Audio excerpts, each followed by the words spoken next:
Okay, just wanted to show you just a little bit of maintenance that we're doing on a couple of beds here. So today's maintenance day, and we've got these two grow beds behind me, and you can see that I've got some great assistance here in the background shoveling the gravel, which is awesome.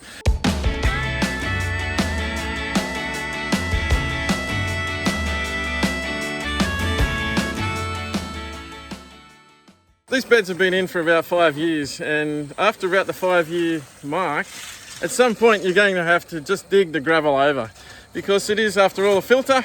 It's trapping all the fish waste, and basically the fish poo is trapped in there. And even though we've had worms in there after 5 years, on checking, most of those worms aren't there. So they've probably gone through the pipes and the fish have probably eaten them. So we're going to add some more worms into the mix as well later. But what we're doing, we've taken out the upstand here, we've taken that out, and we're just moving the gravel around, getting rid of any tomato roots or any eggplant roots, anything like that, turning that gravel over and getting rid of all the sediments that come out. So I might just show you the sediments coming out of the pipes here. Having a look at my pond behind me here, all I've done is extend the pipe. So instead of cutting and joining that pipe over there, which flows straight into my main pond, what I've done is I've just got a piece of pipe going each direction, and all the rubbish we've got the hose in there, and the hose is just washing out that red dirt and all that fish poo. So it's just overflowing. As you can see behind me there, that pipe is just overflowing pretty heavily because we've got the hose on, and the hose is just constantly moving all of that sediment straight onto the ground, which is far better than getting into your fish pond and wrecking the pond. Now, it won't hurt the fish because essentially it's just, it is their waste, but and a bit of sediments from the volcanic rock. It won't hurt the fish if you do get some in the pond. It's just, it will look unsightly, and obviously you can't see a fish either. All right, so the first thing that we're doing is just cleaning all that gravel around the pipe, and we just want to make sure that we don't get rocks in our gravel guard, and also within the siphons we've removed, and the upstand is still inside. So we just get rid of that gravel around there, and what we're going to do is just drill a few extra holes in that gravel guard as well, because we really want that water to flow from the tap all the way to that gravel guard, through there into the siphons, and then back into the pond. So over the years I've started off with slits. I've just completed one here. Here's one I've already finished. So we started off with those slits, and that worked really well just with saw cuts. But today I've just already completed this one. I've just added all those holes into it as well, just to keep that water flowing and to stop any blockages in the pipe and overflows as well of your grow beds. Because if you don't have that water moving and flowing effectively, you're going to block up that gravel guard, unfortunately, with the roots. And then on top of that, it's just going to overflow and you'll lose water. So we don't want that. So my advice, extra holes. I'll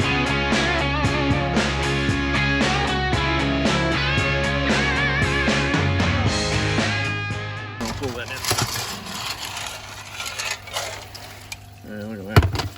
All right, so we just pulled that gravel guard out, and as you can see some roots being trapped in there. They're pretty old roots, not a big deal, but there's still roots in there, and to minimize that, I'll drill some more holes. All right, very important too, once you've drilled the holes, to actually clean off any burrs. So, I mean, you could use a file if you got one handy, but it's also easy enough just to put your drill bit back in there a few times, and that'll get rid of the burrs. You just don't want plastic in your system. It's also easy enough just to do that, because of course the drill bit's pretty sharp, so it'll cut it off. That gets the outside ones off. There's still a few inside. Usually they'll bang out, so I'll just bang it on the hole here. Yep, nearly all gone. So what I've done is just increase the capacity now of water going through that pipe.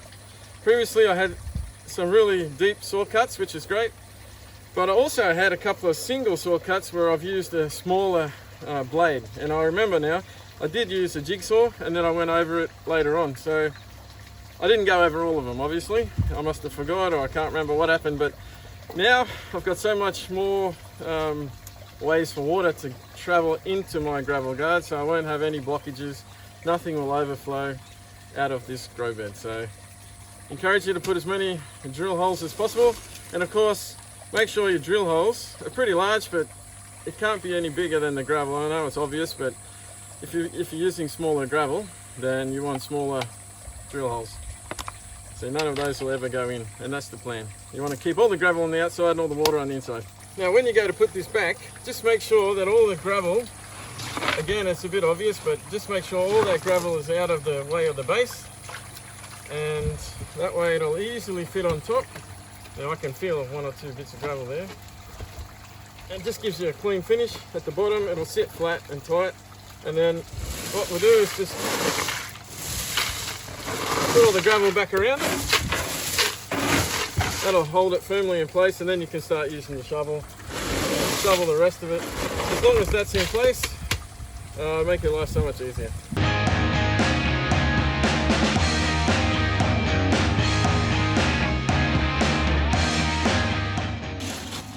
As you can see, we're just digging up lots of small little tiny roots here, and we're plucking them out as we go. But if I was to just get a handful here, you can see the sediments all around the gravel. This has come straight from the bottom, and you can see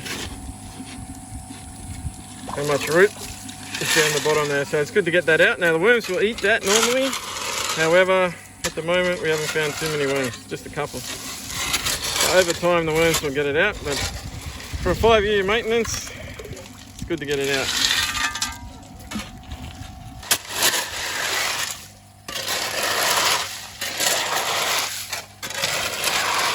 Alright, so digging all these grow beds out, cleaning them out, what we found is a big mat of weed. Now it's not just any weed, this is Java moss.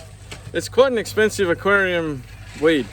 Now I know where it's come from. I did put a little bit of Java moss. I had it in my fish tank.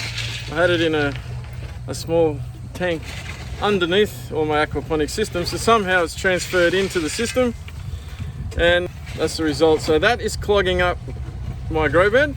You want to get that out as soon as you can. So it's important to do some maintenance every 2 years, 5 years.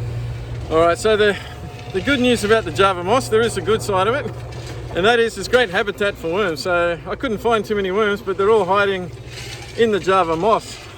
So it is a really good bed for worms, as you can see there. There's quite a few worms, but all the same, if it's in your system, get rid of it, because all your pipes will clog up and your pump will clog up, and your grow beds will also clog up. So if you can, don't put it in there. Just be careful when you buy other bits and pieces from other people secondhand, which I do encourage people to do, and reuse products. Well, just make sure that none of this is already on the sides. Snails is another one. You can easily transfer snails. They can also clog up your pipes as well, as I've mentioned previously in other videos. Okay, I just wanted to point out too that it's really important to make a channel for the water. So once I always start with the gravel when I'm cleaning it out. You start around the pipe, so you clean all that out and put that back pretty quick and easy. But then once you get to the other end, you're going to face a problem where the water's not going to flow very quickly, because you've got all that stirred up gravel in the middle and a big mountain of gravel. So the best way to do it is to create a channel on the opposite side, and that way all the junk will still continually flow out and around and out through your pipe. And then you can go ahead and put the gravel back, and then just get the hose on it and let the hose overflow.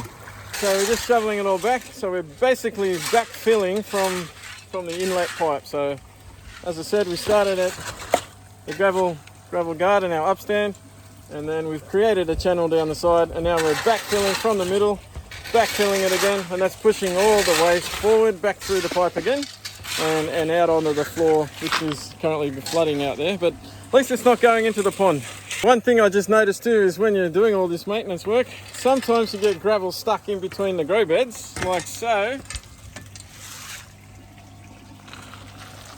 Alright, so once you get gravel stuck in between the beds, the only way is to pull it out. I mean, what's going to happen is, if it gets stuck in there, then as you fill up the grow beds, it becomes really dense with water, and then these two joins will actually join back together. So Once it's full of water, water will just expand the beds out. Now if there's some gravel stuck in there, you're going to have problems because the water will expand around and then it's going to crack your grow bed. And we don't want that, so just make sure you don't have any gravel stuck in between your grow beds when you're doing this, or anything else, anything else at all. It's going to bite you later. Now, as you can see, we've got pretty much clear water coming out of this pipe. It's sticking outside of the pond. That's because the hose is behind me, and the hose is just flushing through any of that detritus material, any of the fish poo, any little sediments. So what I want to do now is block that off. I'll remove this pipe. It's safe to do so because there's not much junk coming back to the pond, but I'll cap it. So I've just put one of these caps. Now what's going to happen now is that tank behind me, the grow bed, is now going to fill up because the hose is pushing all the water in. As you can see, she's starting to fill up already. It's going to continually flood that bed and then it will overflow. Just by using a simple cap, it'll just overflow that bed. That'll get rid of any surface junk. As you can see, now we're at the stage where the water is just taking any excess junk. Now you can see a lot of duckweed there. Look, duckweed's going to get everywhere. I'm not too worried about the duckweed, but it's going to end up on the floor. There's plenty more duckweed where that came from. So what I'm going to do is just stir this up a little bit, and that'll just get the last little bit off the top. Don't be afraid to get dirty. Don't be afraid to get wet. Do it on a hot day. Alright, so, and as you can see, it's just stirred up a little bit of sediment. It's not a lot of sediment. Right now it's at a really good stage. I'm not at all worried about it. It's cleaned out so much junk here. That little tiny bit that remains will just settle back into the system and wait another 5 years. So once you've done that, happy days. Then we just stick to our 1 day or 1 week maintenance cycle and you'll never have a problem again. But it's very important to do a 1 day maintenance, maybe a 1 week maintenance, and then every week, maybe a monthly maintenance system, just checking things, checking pipes, checking pumps, and other things that I've listed in the modules. Alright, so what I've been doing for the last 20 minutes is I've had this Java moss just sitting over the top like so. Now, deliberately, because it's warming up here and there is a lot of worms in here and they're so hard to get out. So if you notice, when I turn it over, the worms have gone to the lowest point to get out of the sun. So they're the red wrigglers or the compost worms, and I'll just put it straight back into the grow bed. But by doing that, all the worms will come out of it without any hard work of you digging the worms out, painstakingly digging them out. So you might as well just let nature do its course. The worms hate sunlight and the worms hate heat. So if you just leave it somewhere like that, they will fall down by themselves and back into your grow bed.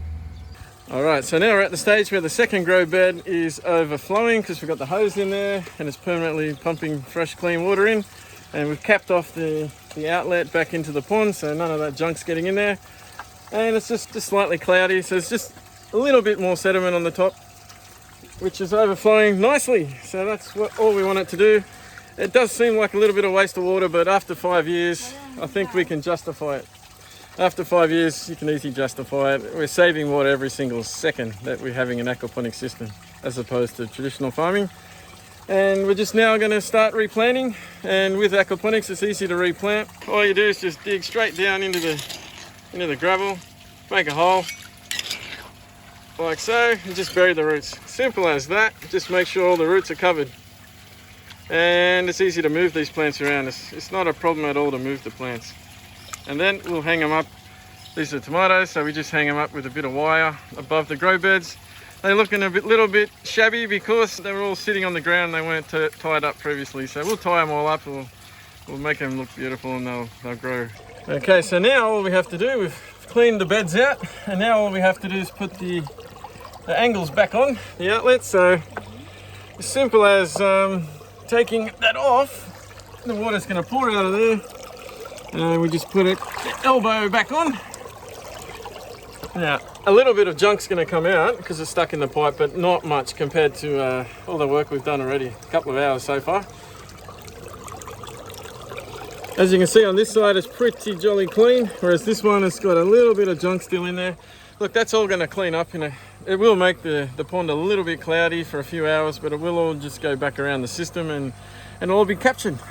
Hey, I really appreciate you watching, and I'd like to know what you thought of this video, so feel free to write in the chat box below. And if you're new to this channel and you'd like to know more, then hit that subscribe button, and if you wouldn't mind giving me a good old thumbs up so I know I'm on the right track. And just also let you know too that I do have a private Facebook group, and I go in there live every week and I answer questions from the chat as well, so feel free to join that as well, and I'll put it in the comment section below.